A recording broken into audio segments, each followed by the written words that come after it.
about budgeting. You really want me to talk about budgeting at 7 o'clock in the morning? So we'll talk about, this kind of thing. So when I started putting this presentation, and guys, y'all be the first one to say, I put this brand new together. Usually, when you've been working as long as I have, you usually done these talks before, so you just go back and pull them all together. But when I was doing this one, or getting ready for this one, I've had a lot of questions here lately about this little topic right here, and some of y'all may be on your mind, and this comes up from time to time. But rising input costs. Who all's feed costs have gone up here lately, or fertilizer costs have gone up here lately? So I mean, it's and if you've been involved in agriculture at all for any point in time, this is nothing new. But this is kind of these kind of price increases are kind of rare. I mean, we haven't seen what we're talking about. And then on top of all that, how many of you have had trouble finding chemical? I was on a Christmas tree farm in Virginia, not back in December, where they buy Roundup by the truck, semi-truckload. Okay, and they were talking about the shortage of glyphosate, and I really, when you do animal agriculture, which is what I mainly deal with, I don't have to deal with the crop side of it, because usually I'm east of I-35. The only thing we grow over there is grass, legal and illegal kind. So I really, the chemical side of it, I don't pay a great deal of attention to. And so I kind of got back and started doing some looking, and yeah, there's some shortages, and they're blaming it on, now whether this is true or not, but they're all blaming it on supply shortages and this, that, and the other, because a lot of our chemicals will come from overseas. So I'm getting what it is when I went to put all this together. These are some of the questions that I'm getting. How do I do this? What do I do? And so I don't know what it is, Ellie. It didn't like. No, it worked a second ago. All right, we'll just do this one. But, well, no, it's not. Come on. Is it froze?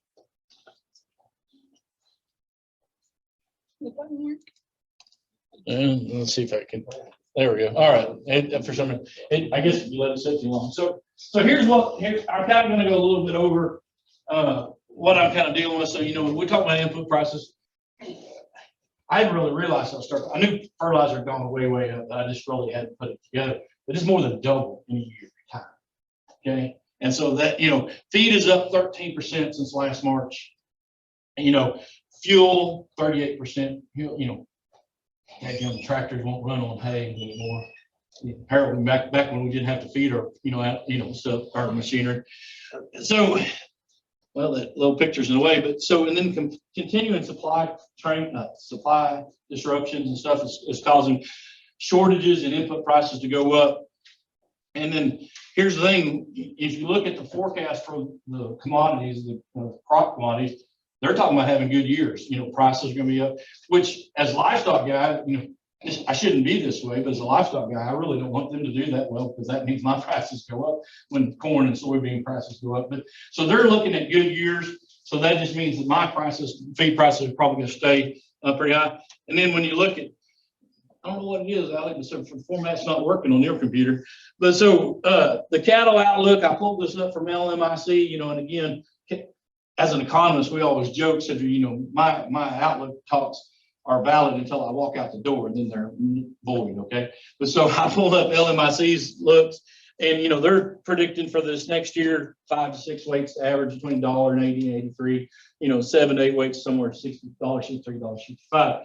So that's kind of what we're looking at. So what we're staring at. So how do we combat all this? So these are the questions I'm getting. Should I fertilize? Okay, any of y'all thought about that yet? Fertilizer, urea is $900 something a ton.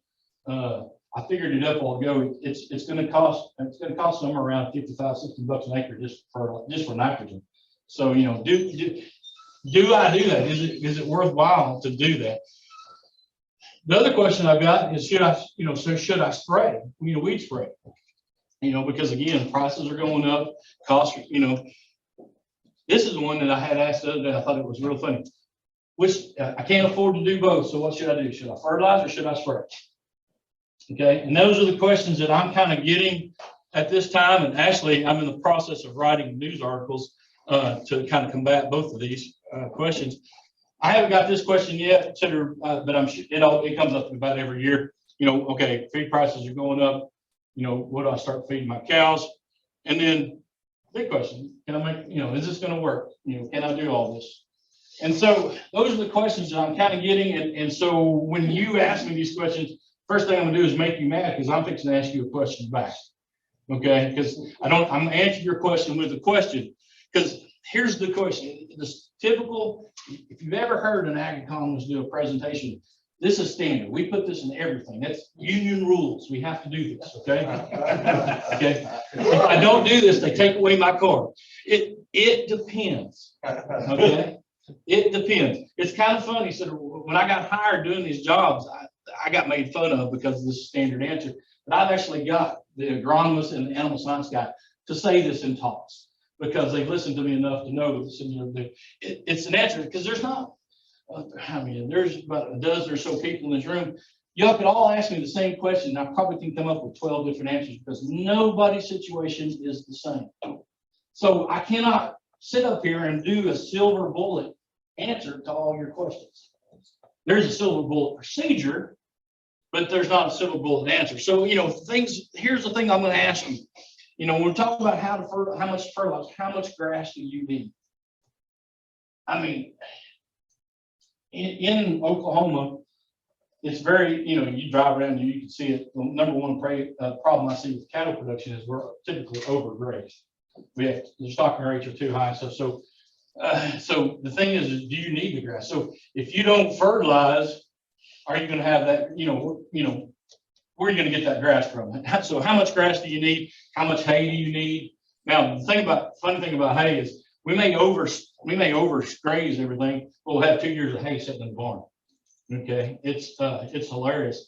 And the one thing about Oklahoma, and the one thing that's really, when I talk to people like other parts of the world, like say Canada or up north, and I talk about what I pay for hay. Okay, I don't roll a single bale. My theory is I'll let the animals do all the grazing. I'll buy the hay because I can buy it so much cheaper. And that's one thing here in Oklahoma. We can always buy cheap hay. But so how much hay do we need? Or how much are you going to grow? Anybody seen people that have pastures think, oh, I got to go spray. It looks better than my yard. Okay, I mean, so how much weed pressure do you actually have? That's a question I'm asking you if you start talking about that. What do you need to spray? 2,4-D is pretty cheap compared to those two, Grazon P plus D and Cimarron Max, and you keep going. So what are you trying to kill? What are you trying to spray? Those are questions. The cost, and I'm going to do some little cost benefit analysis of looking weed spray versus fertilizing. So if you fertilize, how much grass are you expecting to produce versus how much grass you're going to get in return for weed spray, and what's the cost? And then when we talk about feeding, what feeds are available, it's always great and wonderful that you want to try to switch to something else, but if there's nothing, I'm kind of reminded of this joke. The two guys meet and they're talking about how to feed their bird dogs. And this one guy always goes, well, I feed my bird dog turnip greens. He goes, really? He goes, your bird dogs are great. And he goes, yeah, that's what I feed them. So the guy went home and started feeding his bird dog turnip greens.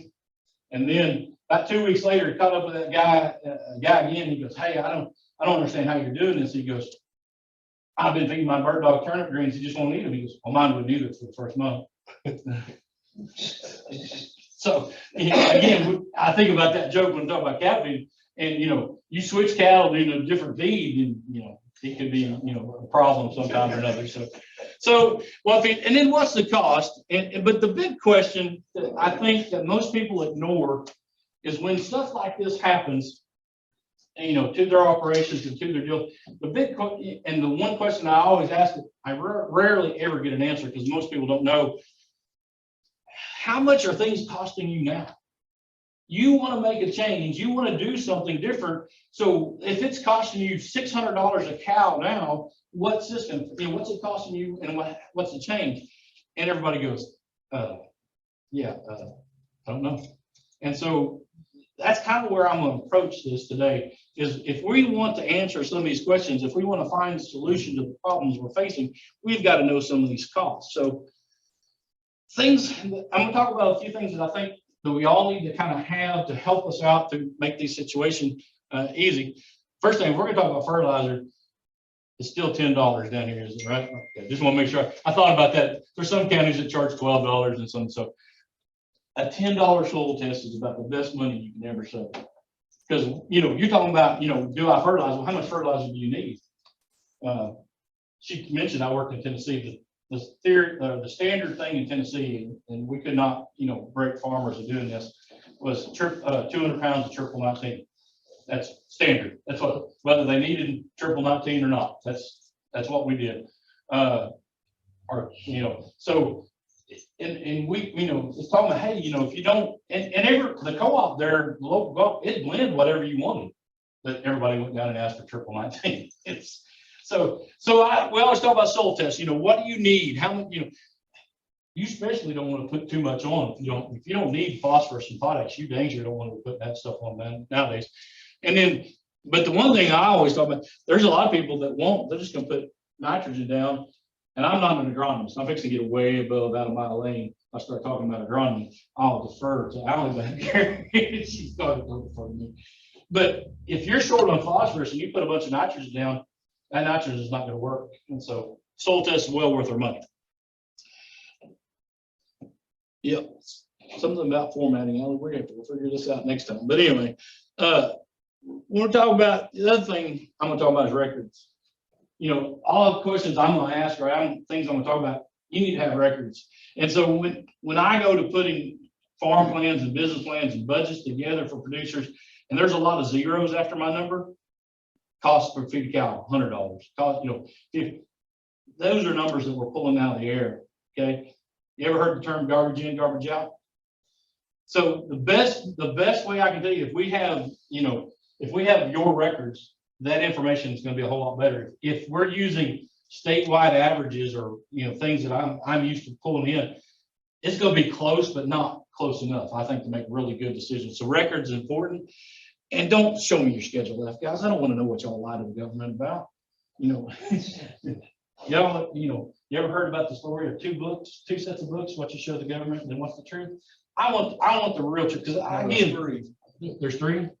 That's one showed the bank too. Oh, the bank. Yeah, well, listen, I forgot about the bank. Yeah. So that's the one that looks really, really good, right? Yeah. Good. Yeah. So the thing about it is I realize that the government allows us to deduct and do a lot of things that probably not business related. I can name a few things on my farm. The little side by side that I bought, the IRS thinks it's fully 100% farm use, and it is mostly partly, so I don't go, well, I'm not going to meddle with it. But, so anyway, that's the kind of thing, but also not besides financial records, production records, because we're going to ask, how much, for example, calving percent or weaning percentage, how many calves are you weaning here? Well, it's kind of funny. As many cattle guys I've worked with, that question is still one of the harder ones for them to answer. They know how many calves they might have sold last year, maybe. And so I need both sets of records to make them work. So something I don't know that if y'all have ever talked about in here is a forage budget. I asked, how much grass do you need? And a forage budget is one simple way of doing it. And we've got a publication that goes about on how to do this. And I'll talk a little bit more in detail. But a forage budget basically goes through and looks at how much grass you're going to need to make it throughout the year. And then the last thing I'm going to talk about is the enterprise budget, or just a simple budget. Okay. How it helps you determine your costs, and then again, gives you a starting point. And then, so if you're going to make changes, let you evaluate those changes financially and how they're going to do to you. And then agecon.okstate.edu, you can go and download a simple budget form. Or if you don't like to do that, get with Allie and me, and we'll make sure we get a copy of it too. So, and I'm going to talk a little more about that as well. So, this is the example of a forage budget, when to spread fertilizer. And it's real simple. You just kind of, talk about the month of the year, how many acres you have. And the key to this, I always love this when I talk to producers, Okay, how many acres you got? Oh, I got 120. And if I go out there and look, I'm like, well, yeah, but 60 of them are in trees. I have yet to find the cows that graze the trees very, very well. Now, I have sheep and goats. They graze through the trees all the time. but cattle are a little different. So, we need to know grazable acres, estimated production. Okay, now, you may not know exactly what the production is, especially on pasture, because none of us really track that. So, but we've got research that kind of shows us what different pastures, different grasses will produce. Anyway, we figure all this out, and then number of cows, estimate what they're going to eat and everything. And then we look at, if you're going to shortage. But the question I'm going to ask, if you run out of standing forage, how much is it going to cost you to feed? So if you run out of standing forage, that means you got to go buy bale forage, right? Bale hay, you got to go feed it to them. So what's that hay going to cost you once you run out? So if you don't fertilize, because you can figure out, fertilization versus, so you don't, so fertilizer is I guess the big question I'm going to ask you, which is cheaper, fertilizer or hay? Anybody got the answer to that question? Huh? You think it's hay right now? Okay, let's see it. So I've got this little chart. I did this actually. Anybody remember back in 08, 09 when fertilizer got real high? So first time I got asked this question. So I kind of did some work and did some looking into, and what is the cost. So what I did is I got dollars per a bale, anywhere from $15 to $50 per bale. Now we're going to make the assumption it's a 1,000-pound bale. You got to assume somewhere. So what hay price y'all want to choose? Pick one, anywhere from 15 to 50. Pick one of them for me. This is where y'all answer. Go 45. Okay. So I'm looking. So that's 45. That's what it costs you to feed that bale of hay per day. For the forage. Down here is the price of nitrogen, $300 a ton versus $1,000 a ton. Okay. When this line right there, when it's below that line, is cheaper for fertilizer. Okay, so let's go up the road.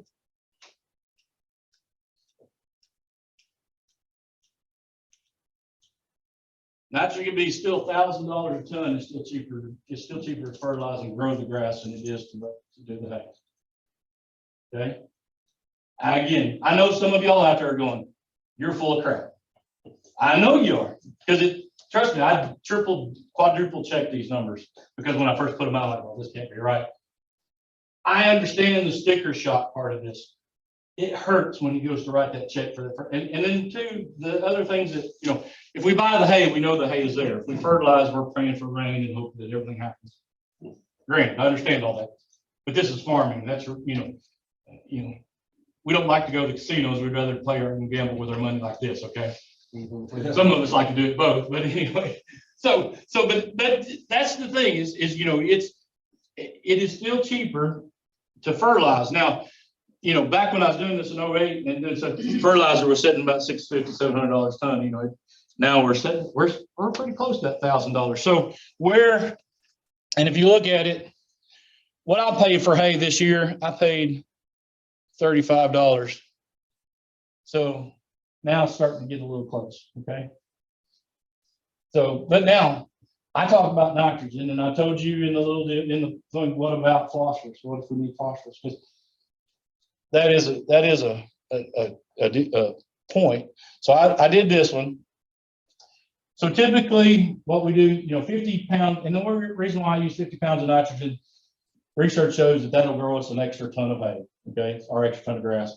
So, and typically we put in 50 pounds of phosphorus on top of that. So, so it's like 109 pounds of DAP, and then so many pounds, I forget what it is, of urea to get to 50-50. And so at the prices that I'm looking at, and again, we'll put that 45 back up there. And it's a different cost. Now, I got two lines in here, because if you think, an agronomist that I used to work with, he retired since then, but he would always promote, look, if fertilizer is too expensive, pick your best ground, double up on the nitrogen, and produce another ton on that ground, and then that way you don't have to put out as much phosphorus. Okay, basically reduce the amount of phosphorus. So I looked at 100 pounds of nitrogen versus 50 pounds on the yellow bar. But you kind of look here, and DAP is pretty expensive. DAP is getting pretty close to its. So right now 45. So we're getting pretty close. Again, we're getting closer than we were back in 08. And I did this talk again last time fertilizer went up. But we're a little closer, but there's still. If we could still mitigate and by just using, again, I'm gonna get out of my lane, so to speak, because I'm not an agronomist. I took 0 agronomy classes in college, 0. Thought I was I thought I was being pretty smart when I did that. Couldn't find out I didn't realize what job I'd have, after I did it. But he'd always talk about pick your best ground. Everybody's got that pasture that grows or hay ground that grows a little bit better than the other. Put phosphorus and double up on the nitrogen, produce all your grass layer, stuff. So we still got ways to mitigate those costs, but it's still, we're getting pretty close, right now, but, and it's, if you want to, but that's at 45 again, my hay at $35 a bale, maybe a little closer. Okay. So phosphorus, that might be, might be a different thing, might be a different story than what I had. So let's see here. We'll go. Good. So anyway, that's the chart there. I don't know. Again, I showed this chart. I guarantee you, there's somebody. You're just too nice. You're not going to say, "Yeah, you got a question?" What's some numbers on that, Paul? That's the dollars per day to feed the cow. Yeah. So, but I realize there's some of y'all that don't believe me, and I'll let you challenge me. But I've done, like I said, I've run this number and. All these charts right here, when I developed them, I didn't realize how popular it would get. But our state forage guru guy, anyone heard of Brian Pugh? He stole my charts and he uses them all over the state. When he does my talk. He didn't give you any credit. Yeah, he does. He goes, yeah, JJ, put these. Yeah, no, he's going to give me credit. That way, if somebody wants to fight him, they're going to come fight me. So, but nah, but it is amazing when you sit there and think about it. That high fertilizer can be before it actually is too expensive for us to do. And so, but now we're getting to the point where we have to do a little bit more management, a little more thought to it. So Got those costs on the right, cost per bale, they're gonna go up. Well, that's another year as well. Yeah, that's I'm glad you brought that up. So when fertilizer goes up, what happens to the price of hay? It goes up too. It's but the bad thing again here in Oklahoma. It's good for me, bad for anybody who's trying to raise hay. There's always somebody down the road that will sell it for $25 to $35 because they don't understand what it's costing them to do it, and they think they're making money until they go buy that brand new baler or rake or mower or something like that. I priced a brand new baler not too long ago because I just wanted to figure out what the cost was. I'm not. Oh my goodness gracious. So, but anyways, but you are right. Hay will continue to go up. I expect my guy it'll be $40 a bale next year, and then things will get better and it'll go back to $35. Yeah. Why is fertilizer doubling? Well, Hastings had gas and doubled. yeah, Gouging the administration we have right now. Well, Let's show them. It depends on what you want to believe. Okay, I mean, here's the deal. There's a lot of factors. You got to understand the places that like phosphorus. There is no place in the United States that makes phosphorus. It's all overseas. Okay, so that's Let's go with them then. But nitrogen, again, we're limited to the number of places that make nitrogen fertilizer. And there's all kinds of different factors that supply chain shortages, their price. Now again, natural gas has not gone up that much. That's what they use to make it. But and then they talk you caught me off guard. I haven't really paid a great deal of attention because depends on which analyst you want to look to. There are factors that point to prices going up. Now, prices doubling? No, I don't know. I can't give that answer. Why? There's no real, the prices should go up, but not double. I'm not sure. So. Yeah. I know you've got to make some assumptions here. Right. I've never been able to buy 1,000-pound round bait. Usually they're 850 to 900. A good one is 9 to 9.25. And then you, I know it's if you go buy it and decide, well, I need to get a forage test on that, and Allie sends you that back in a few days, and you find out the protein's about half, and the TDN is down in the 30s and 40s. and that makes fertilizer look even better. and so, yeah, fertilizer all of a sudden looks really good. Yeah, you are right. Okay, and now I will tell you there are 1,000-pound bales out there. So my guy does them, but I weigh them. That's the reason. I don't take his word on it. Trust me, I don't take anybody's word on anything. And I've done, but you are right. Typically it's 8.5 for a typical bale. It depends on. And you're right about the protein. You know, and again, my neighbor who sells me the hay, every year I get to speech how good the hay is. Okay, I don't tell him I go and forage test it, and it's not as great as he thinks it is. But my animals eat it, and I supplement with other things. So again, $35 roll. I get to borrow his trailer to, you know, his little hay trailer to pull it back and forth. So I'm not going to complain too much. But you are right. There are other assumptions. And again, everything you've mentioned though makes fertilizer look even that much better. So my assumptions are on the low side of everything. So Yeah, you're right. yeah, that's So all right. So let's go. We've talked about fertilizer.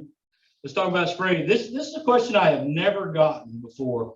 I've gotten questions about when is it economical to spray and different things like that, but never when we talk about, you know, spraying versus fertilizing. And so again, it depends. And I'll swear, you think I'm probably that's the only words I know in the dictionary, but it really does, because amount of weed coverage, how much, I mean, what exactly, how many weeds do you have out there? Okay. And then the cost of the chemical application. Again, 2,4-D is cheap, right? Well, cheaper.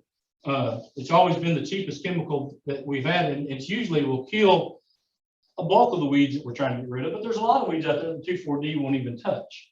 So we've got to go, you know, we got to go up to Grazon or Cimarron Max or all those, it goes up. So those are the things that we're talking about. So, and then the assumption we're going to make, and this is what all the research shows, okay, is that if there's a pound of weeds out there, we kill that pound of weeds, a pound of grass will grow back in the spot. That's it. So that's what we're going to do. So every pound of weed control equals 1 pound of grass. Okay. So here we go. I just come up with a problem. 30% weed coverage. Okay. Cost of spraying plus application is $15 an acre. I just kind of picked the middle of the road chemical, you know, could be much. Now, the one thing that I didn't see in any of the kind of literature I was looking at, they never use an effective rate of herbicide. I don't want to use 100%. I've never sprayed anything Roundup, you know, that I've got 100% kill on it. So I don't want to assume that, right? So I used 80%. Okay. So if you look at it, so calculations, production. So I'm assuming I'm going to get a ton of grass off that 1 acre. So 2,000 pounds times 30% coverage. So there's 600 pounds of weeds out there. That's what I'm trying to kill. 600 pounds of weed times 8%. I'm going to kill 480. That's what I'm getting. So it costs me $15 an acre divided by 480 pounds of grass. What I'm trying to get back. So 31 or 3 cents a pound. That sounds pretty cheap, right? Multiply that out by a ton, which hay or whatever, comes out 6,250, or, you know, we're going to use that 1,000-pound bale. Another reason why I use a 1,000-pound bale makes the math easy was I'm standing up here in front of y'all. Okay. But basically the bale costed us about $31, $32. Can we get hay cheaper? You know, but that's kind of what it's cost, $62 a ton for that wheat, that grass production. So is it cheaper? Yeah. I mean, it's we're close. It's you know, $31 versus we was using $45 a while ago, right? So we're there, and we're at 30% coverage. Again, if we had to use a more expensive chemical, you know, but you see the process when I'm going through. This is what you need to think of. this is what I was afraid y'all was gonna ask me. Well, how do I determine what's 30%? Well, that's, everybody looks out there, you gotta kind of figure out. I know guys that they saw one buttercup out there, they think it's a weed problem, think it's a problem. I don't, have you ever heard an agronomist kind of talk about thirds? They tell you that you really, until you get about 33%, you really don't have to worry about, it's not very economical to spray. That's kind of where I got my 30%. It's kind of going off what they say. So. Okay, how does, Go ahead. you can answer this. Yeah. How does sheep and goats play into this? Well, sheep and goats, what they'll do is they can should actually reduce the amount of weed coverage. Okay, just because they'll eat some. But now, I'm here to tell you, goats and sheep won't eat that right there. That's bitter sneeze weed. I think it looks like bitter sneeze weed to me. Goats and sheep won't eat. So it depends on what you have versus then what. So I wish I could show y'all pictures of what the place that I bought looked like when I bought it versus what it looks like now. There was very little Bermuda grass. I mean, it was here and there. Now I got Bermuda grass everywhere because they don't like to eat it. The goats don't, the sheep. And so what you can do is you can reduce it.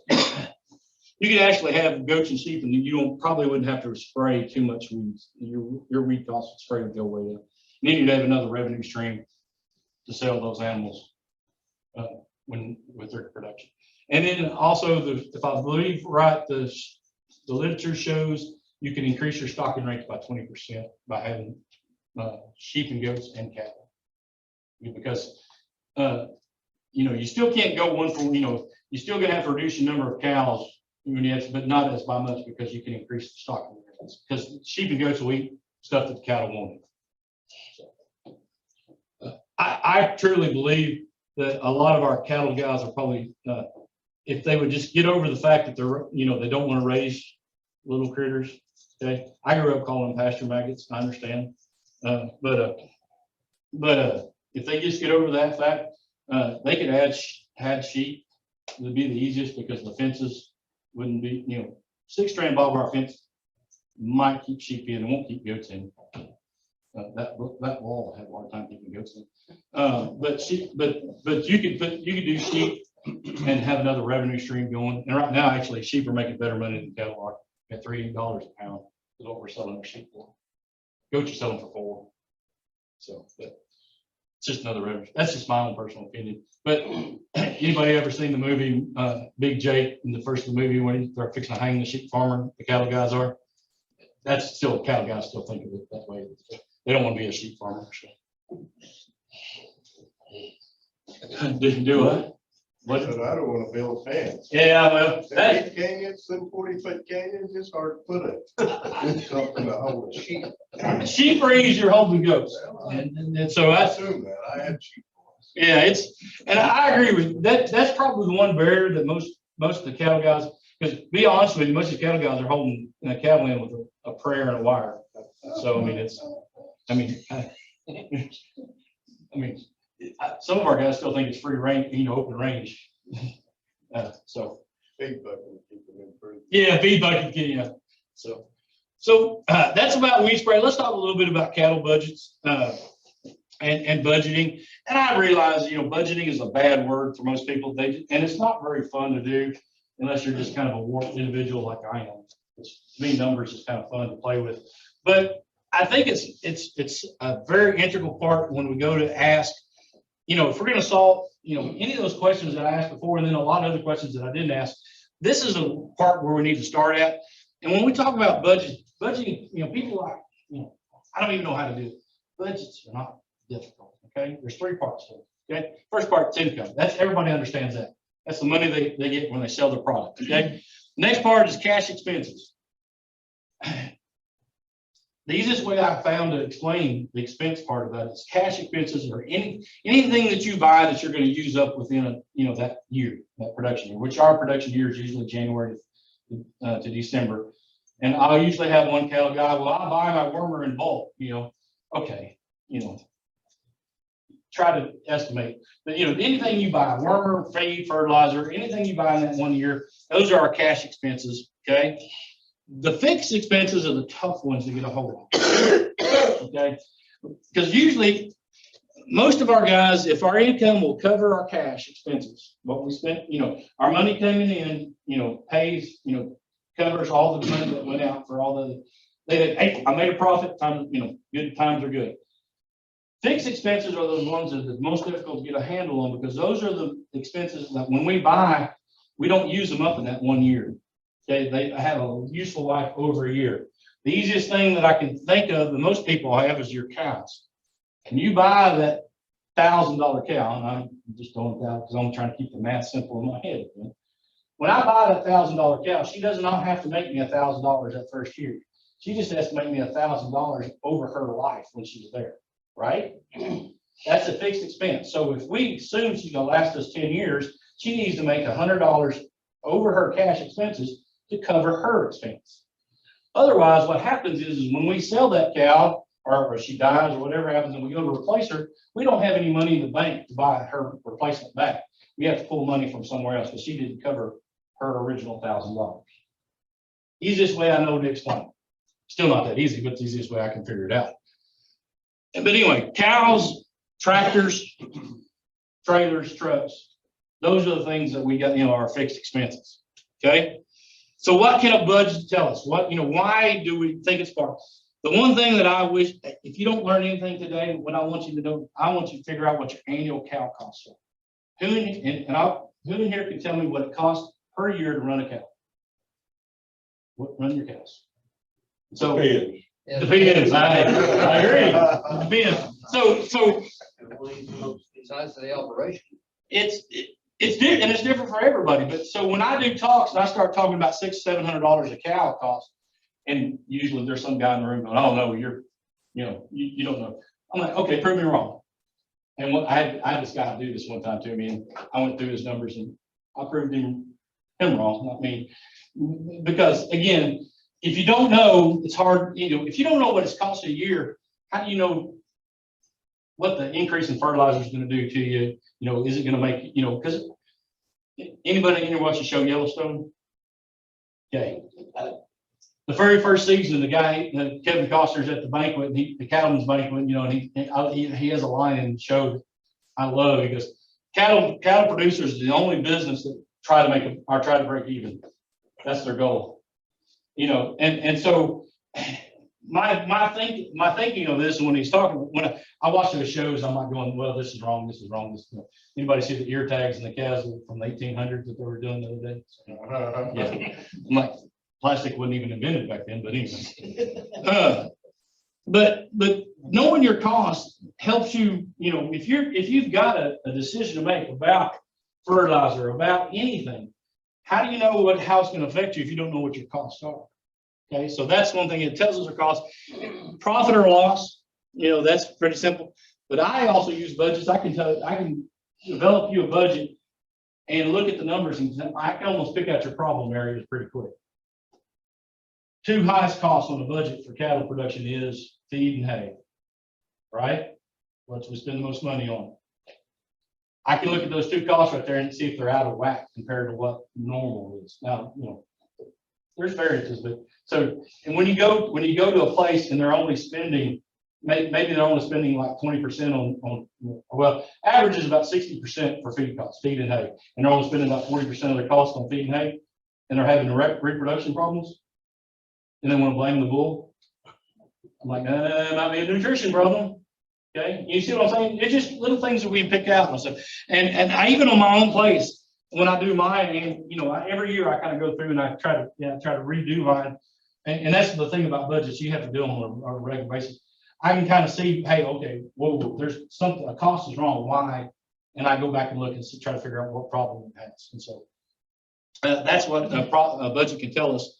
And then the other thing, it helps us manage our risk. Break-even analysis, every one of y'all probably going to complain when cattle prices get too low. My question to you is, well, how high do they need to be to make a profit?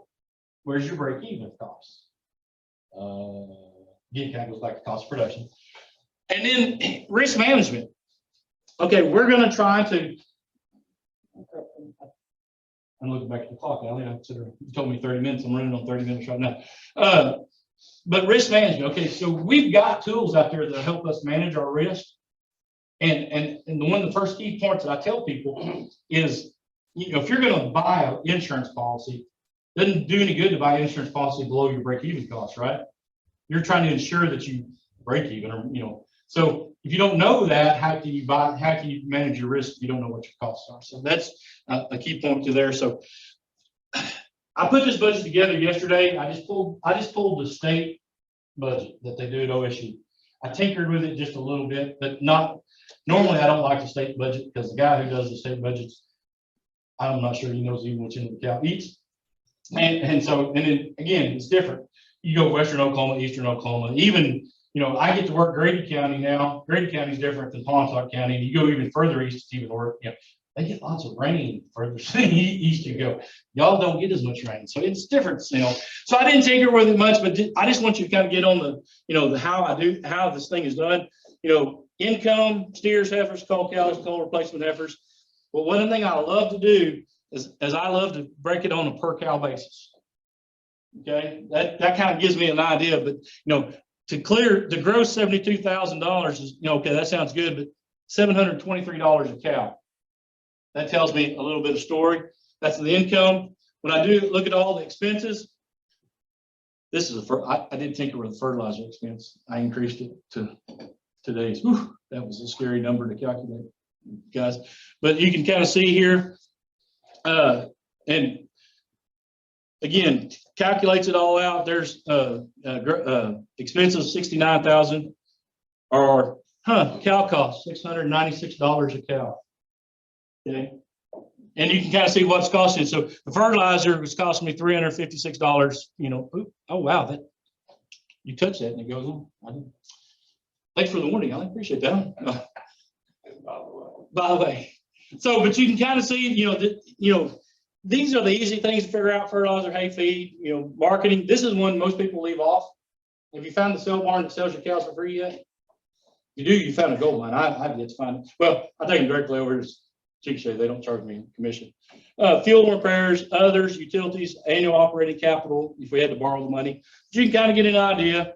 And here, in this example here, I've made money. And this is where most people go, I made a profit. Time to stop. I don't want to look no more. But then we got our fixed expenses, breeding animals, machinery. So, overall kind of shows, actually lost a little bit of money. But a budget is not that difficult to put together. Okay. It's pretty simple. Well, and we actually have at OSU, again, you go to that website, if you don't want, they've redone all our websites. They said to make it more user-friendly. I'm still not sure exactly they're user-friendly, because I have a hard time finding stuff on them that I used to find really easy. But if you don't want to do that, get a hold of Allie or get a hold of Allie, and Allie get a hold of me if she has problems. But I showed her where to look, and I have confidence she can find them.